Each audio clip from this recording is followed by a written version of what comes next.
कादरी कर कादरी रख कादरियों में उठा, कदर अब्दुल कादिर कुदरत नुमा के वास्ते। गौसे पाक जा दीवानो नियत करियो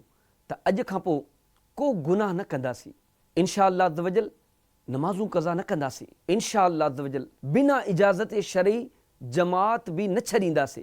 ऐं इंशा अल्लाह अज़्ज़ वजल फ़र्ज़ रोज़ा न छॾींदासीं, ज़कात पूरी अदा कंदासीं, हज फ़र्ज़ थियो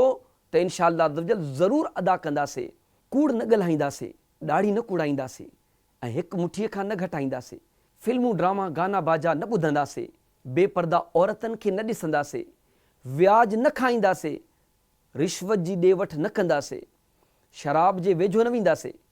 माउ पीउ जे नाफ़रमानी न कंदासीं। छो त ही सभु ॻाल्हियूं अल्लाह पाक जी नाफ़रमानी आहिनि। जीअं त हाणे गौसे पाक रहमतुल्लाहि ताला अलैहि जो फ़रमान ॿुधो त अल्लाह पाक जी नाफ़रमानी न करणु घुरिजे।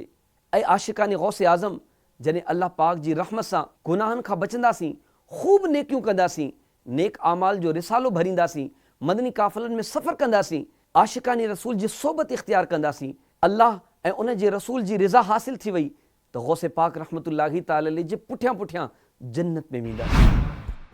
सिंधी सोशल मीडिया पेज खे लाइक कयो, फॉलो कयो ऐं शेयर कयो।